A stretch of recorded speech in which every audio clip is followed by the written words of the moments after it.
Welcome to Support Life, a program focusing on current social issues from a life-affirming perspective. I'm Gavin Baulch and my guest is Margaret Tighe, President of Right to Life. Welcome, Margaret. Thank you, Gavin.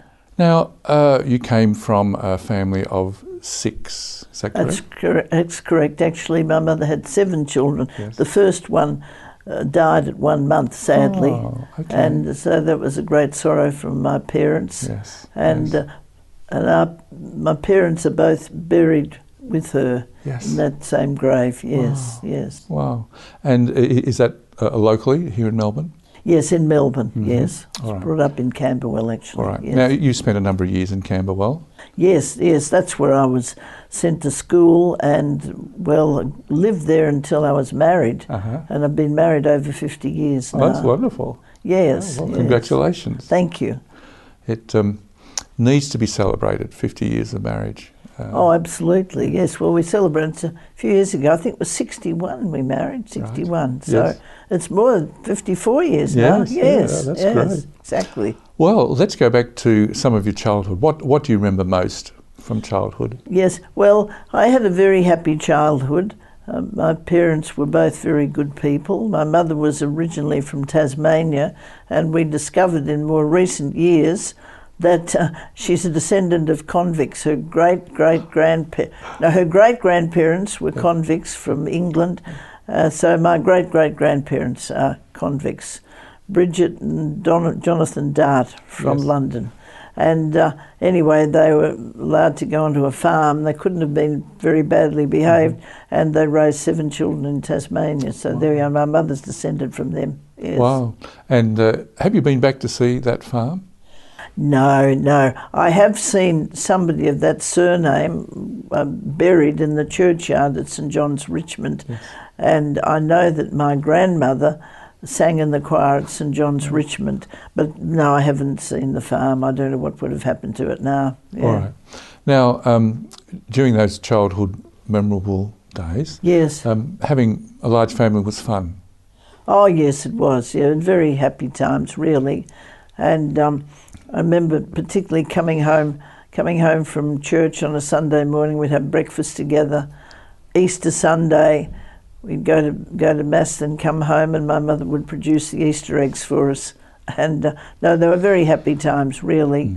And there's only 2 of us remaining now. The others have all died. But recently we had a family gathering for my youngest sister's birthday in Sydney, and it was great. There were so many of my parents' descendants there. Oh, wow. It was great, yes. Well, our parents' descendants. Now, how many grandchildren do you have? I have 8. I say only 8 because I have a sister, the one whose birthday we celebrated, who had 10 children, and she's got 25 grandchildren. And they were all at the party, and it was great to see them too. They're all great kids, really. Well, a lot of them are grown up now. Yes. There's a joy in having grandchildren that's never talked about much. Absolutely. Well, my parents were very good grandparents. In fact, they had 30 grandchildren, because people had more children in those days. Yes, that's true. Yes. Now, where did you do your formative education? Well, I went to a parish school, St Cecilia's in South Camberwell. Then I sat for, they had these diocesan scholarships available for Catholic schools, Yes. and I won one of those, and I spent a year at what really were essentially cram schools, where they prepared you to sit for a junior government scholarship, which, if you were awarded one, would pay for your secondary education. So I got one of those, and then I attended Presentation Convent in Windsor. Okay. Now, where were your likings? What was your interest during those days? What did you think you wanted to become? Well, I'm not quite sure, but I knew that I wanted to do further study, and my mother encouraged me very much in that. And so I studied pharmacy in the finish, and I remember my mother saying, "Oh, Mrs. So-and-so said to me, it's a lovely profession for a girl." So anyway, that's how I became a pharmacist. These days, the young people wouldn't need their mother to say it's a lovely profession for a girl. So that's what happened.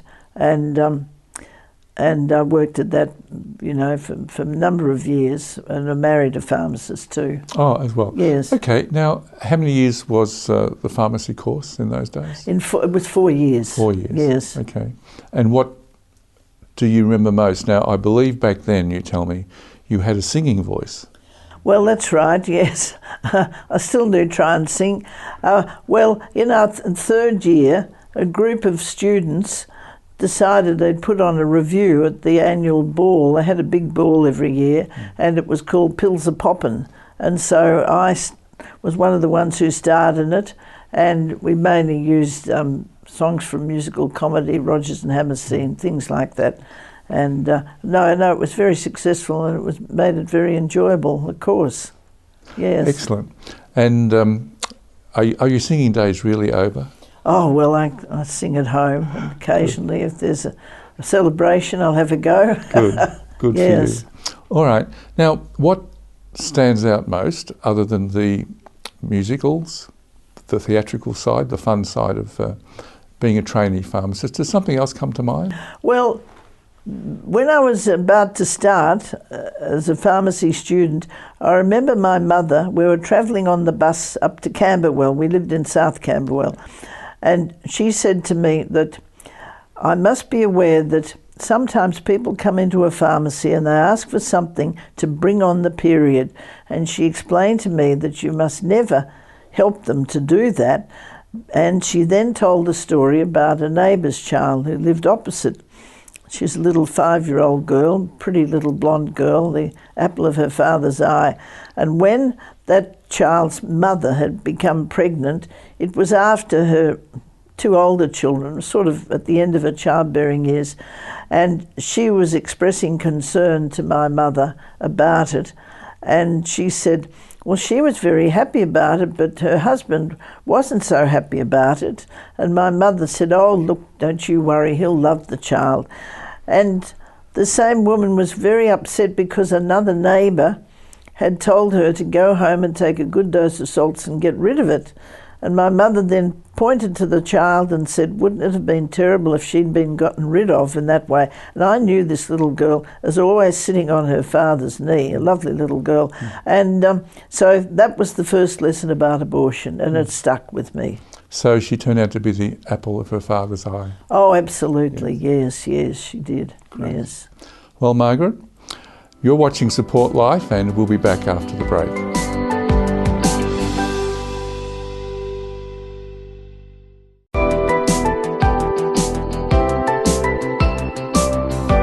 Welcome back to Support Life. I'm Gavin Baulch, and my guest is Margaret Tighe, President of Right to Life Australia. Margaret, we've been touching on some life lessons that are memorable. One was with your mother's comments. Yes. One later, you were in the kitchen and there was a knock at the front door and you overheard a conversation.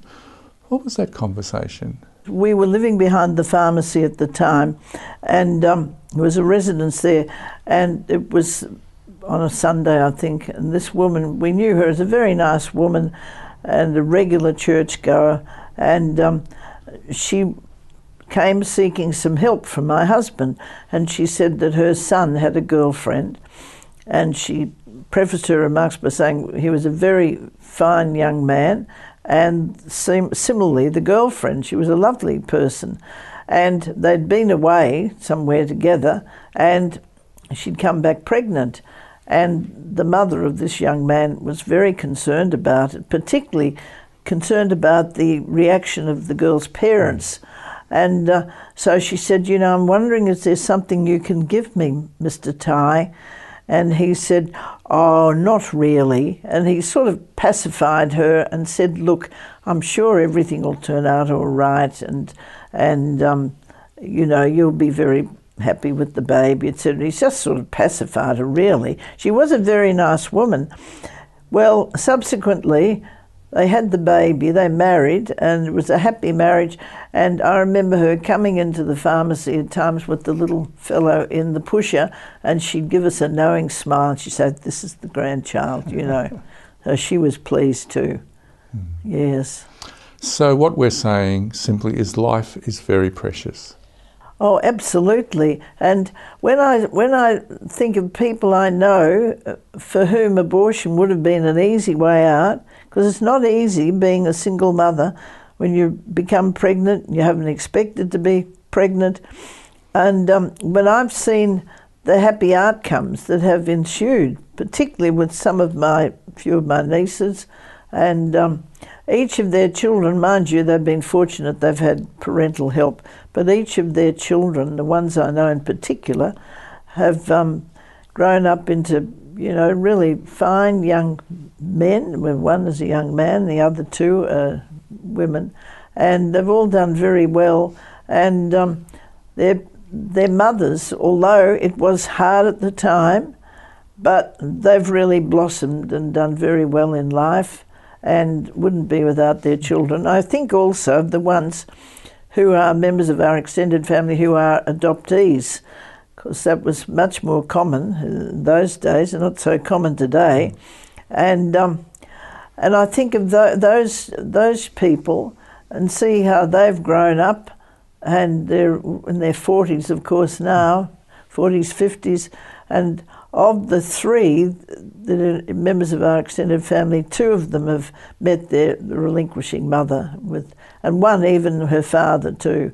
And and you think really we need life-affirming solutions for these problems. Yes. And to snuff out a person's life is a terrible thing to do. Yes. And you don't know what person you're eliminating, So the woman who used to work for Right to Life, well, she was a volunteer pregnancy counsellor.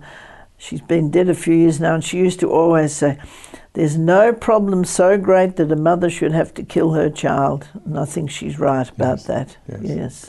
And we're all less of a human being at the loss of a child. Oh, well, that's right. I've spoken to many women who've had abortions. You'd be surprised that they would telephone me. It used to happen when abortion was in the media at the time.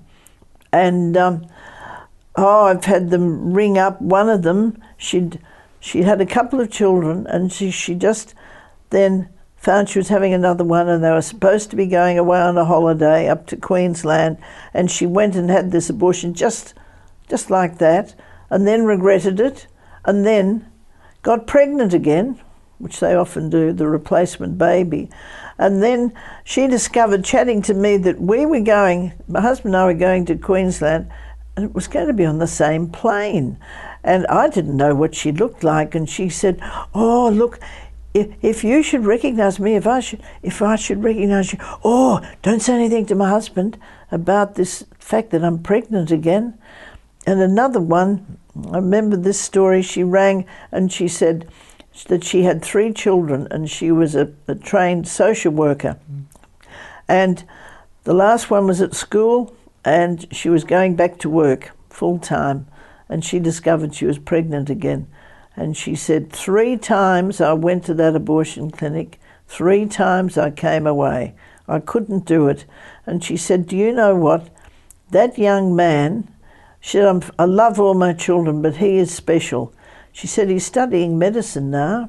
And he came home one day and he said to me, Mum, they were teaching us about abortion today, how to do them. And he said, I don't like it. I'm not being involved with that. She didn't say anything to him about how nearly she had him aborted.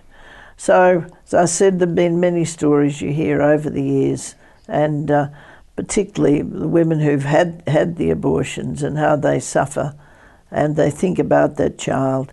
A lot I know will say, oh, it hasn't affected me, but I really think they protest too much. Yes. Yes. Now, sometimes it's in the thinking process. This unexpected pregnancy gets announced, the woman finds out, or the partner finds out, or the young husband finds out. Yes. And there's the resistance, it comes more strongly from the thinking of the woman, or does the male contribute strongly in this? Oh yes, in many instances. Tragically, the influence of the man, he'll be insisting, oh no, she has to get rid of it, she has to get rid of it. But on the other hand, it can be the other way. I remember taking a phone call one day from this young man. He was a father of two, had a good business, lived down in the country, down Gippsland Way. And he said his wife's discovered she's become pregnant again. She doesn't want to have the baby. And I said, why is that? He said, simply because she wants to be able to play netball next year. And he said, I said, have you got money worries? No. He said, I've got a very successful business and she helps me in the business. And he was doing his darndest to try and prevent her from having that abortion. And he went to the doctor with her, and the doctor started talking about, well, I'll tell you where to go to Melbourne to have the abortion. And he said, oh, I'm not going to be party to that. Well, tragically, he was never able to prevent her having this abortion. And he said the day she was going to Melbourne to have it, he said, I stood in front of her at the bedroom door and tried to prevent her going. And I never heard from him again, but I'd be very surprised if that marriage would have lasted. Yes. Margaret, yes. Thank you for that story. Yes. You're watching Support Life, and we'll be back after the break.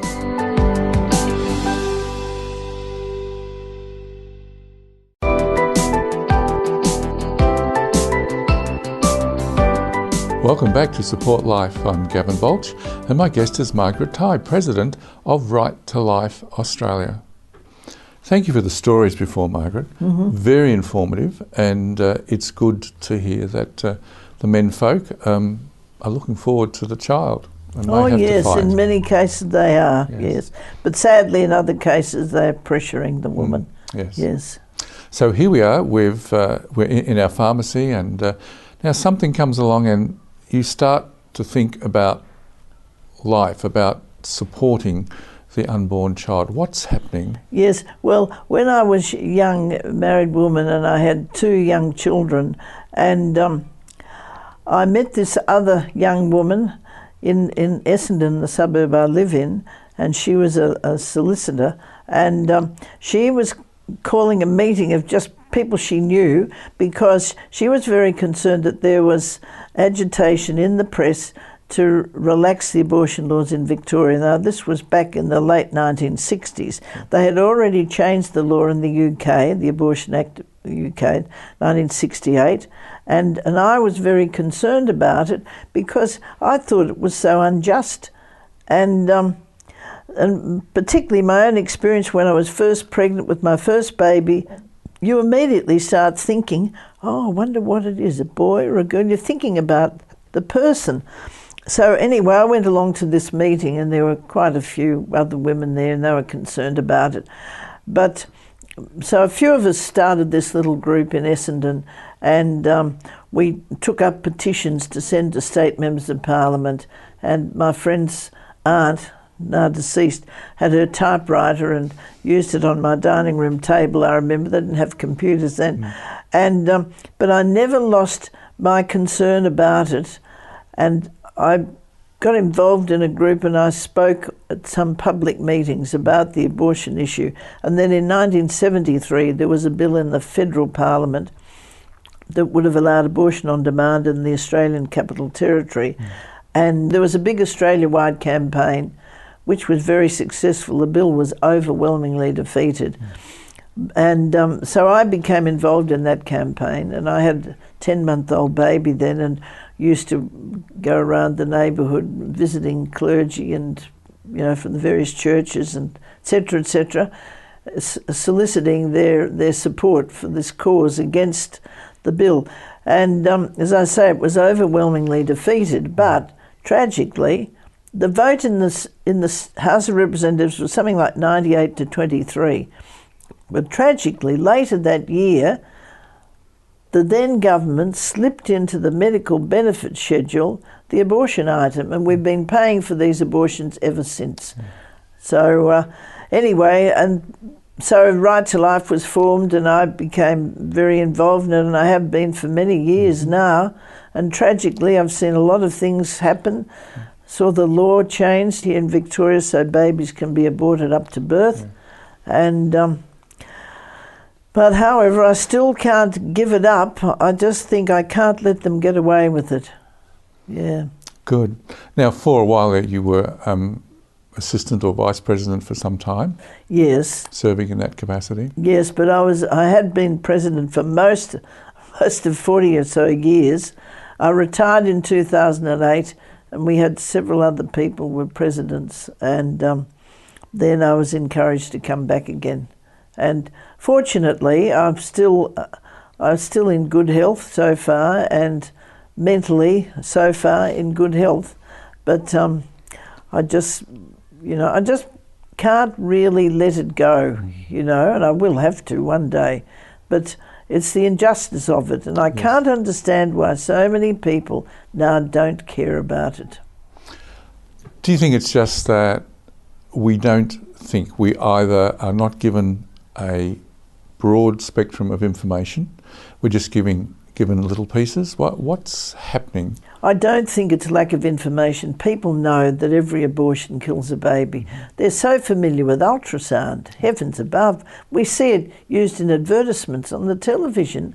And no, I think sadly the fact that abortion has been legalised, and in fact there's no protection for the unborn anymore, I really think it has affected their people's consciences. Yes. And I think that's what happens. When you legalise something that is morally very wrong, legalising the killing of other people, yes, after a while people's consciences are affected, so that people who once might never have sought an abortion would eventually do so.